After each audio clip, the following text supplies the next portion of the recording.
Picture this. You're perfectly happy with your job, your salary, the day-to-day grind. Everything is good. But then, a coworker sitting right next to you, literally someone with the exact same experience, gets a surprise promotion in this really fancy new office. Suddenly, your perfectly fine job feels kind of inadequate. Have you ever felt that sudden pang of jealousy? That really powerful gap between what you actually have and what you perceive you should have? Well, welcome to The Explainer. Today, we are digging into the mechanics of comparison. We're going to explore how our totally innate psychological drive to compare ourselves to other people scales all the way up. We're talking from our own personal feelings of envy to massive social movements and even to global myths about entire cultures. It's really an incredible, expanding scale of human behavior. Here's our roadmap for this micro to macro journey. We'll start with the drive to compare, look at the deprivation trap, see how that fuels social movements, and then we'll zoom way out to debunk cultural stereotypes and redefine global individualism. All right, let's jump right into Section 1, the drive to compare, featuring Leon Festinger's foundational theory. Back in 1954, Festinger introduced what we now call social comparison theory. And simply put, this is our innate human drive to evaluate our own opinions and abilities by comparing them to others when objective means just aren't available. Basically, if there's no objective measuring stick to tell us exactly how smart or fast or successful we are, we instinctively look around the room. We literally use the people around us to figure out where we stand in the world. But, what happens when that social comparison process breaks down? That brings us to our second core concept, relative deprivation. This is the discontent you feel when you perceive a gap between what you have and what you believe you deserve compared to someone else. Notice that word perceive in there. It's absolutely crucial. This isn't always about being absolutely poor or entirely unsuccessful. It's about feeling deprived relative to the people you're comparing yourself to and interpreting that difference as a fundamental injustice. This brilliantly illustrates Festinger's distinction between how we judge two very different things, our beliefs versus our skills. Looking at the beliefs on the left, we're totally free to change our minds. The value comes entirely from a subjective feeling of correctness. We basically just want to agree with our group so we feel secure. But on the right side, evaluating abilities is a whole different ballgame. There are physical, non-social limits. You can only physically run so fast. But despite that, our culture imposes this relentless unidirectional drive upward. We constantly want to perform better, faster, and stronger than we did yesterday.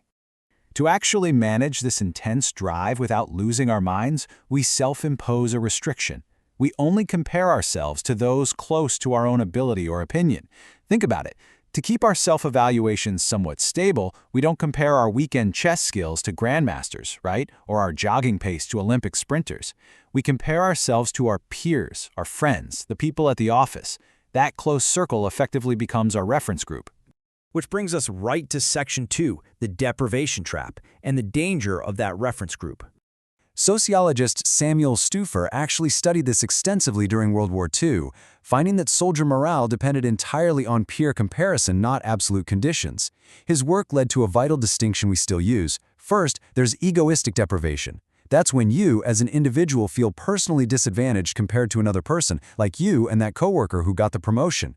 But fraternalistic deprivation is when an individual feels their entire group is disadvantaged compared to another group, and this is a massive pivot.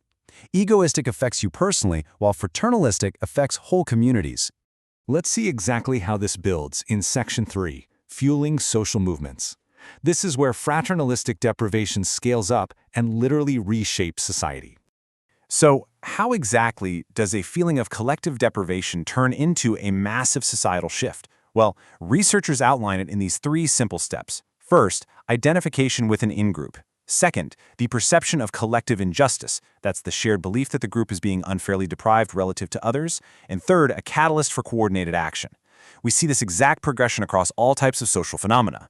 For example, movements like #MeToo or Gamergate, while obviously having entirely different aims, both actually demonstrate this underlying mechanic. In both cases, a group perceived a systemic imbalance or a relative loss of cultural influence, which transformed private grievances into highly organized collective action. Another really powerful real-world example is South Korea's Hell Joseon phenomenon. Young Koreans today are objectively well off by global standards. Their basic needs are totally met, but they feel intensely deprived compared to the economic expectations and the rapid growth that older generations experienced.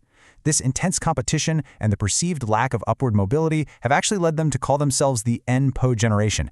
It essentially means the generation giving up on traditional milestones like marriage or homeownership, and it's driven entirely by a sense of relative, not absolute deprivation. It's a striking reminder that just having enough doesn't protect you from feeling left behind. Okay, now we're going to pull all the way back to the global scale for Section 4, debunking cultural stereotypes, and specifically the flawed East versus West binary. For decades, psychology just assumed that Western meant individualist and Eastern meant collectivist. But check out this timeline. The stereotype of Japanese collectivism actually originated all the way back during the Second World War. Then, in the 1970s, a researcher named Geert Hofstede collected skewed data based mostly on surveys of IBM employees. That artificially locked in these biased cultural rankings for decades. It wasn't until a landmark 2025 study from Sussex University that we finally got accurate, globally representative data on this. It is wild to think a single, skewed study misled psychology for so long. Now look closely at this new 2025 data, which covers 88% of the world's population. It reveals something completely shocking. On a 100-point scale of individualism, the United States scores 61.9 and Japan scores 59.7. Think about that. These two nations, which are constantly portrayed as complete cultural opposites in textbooks and business seminars, are separated by a mere 2.2 points. The entire East versus West comparison narrative we've been taught is basically a myth. If we look at the extremes on this table, we see that individualism is actually linked to socioeconomic development, not some simple geographic divide.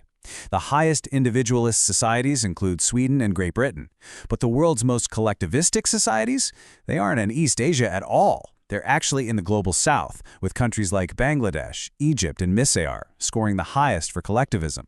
It completely flips everything we expected to see. Which brings us to our final stop, Section 5, redefining global individualism. If the old stereotypes are totally wrong, what does individualism actually mean today? So the crucial takeaway here is how the Sussex study redefines the entire concept. They break cultural individualism down into three key facets: personal freedom versus conformity, tolerance and inclusion versus exclusion, and equality versus discrimination. We absolutely need to move away from those outdated Western stereotypes that just equate individualism with atomization, selfishness, and unbridled competition. Professor Vivian Vignol states it perfectly right here.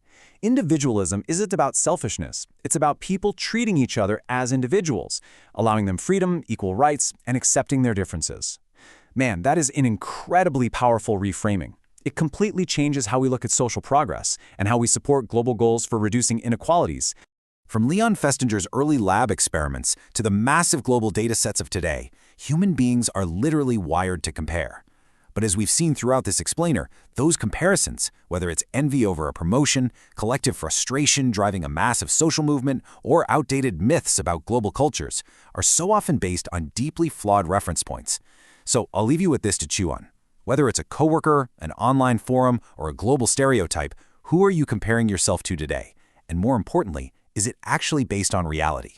Thanks for learning with me, and I challenge you to look closely at your own reference groups this week.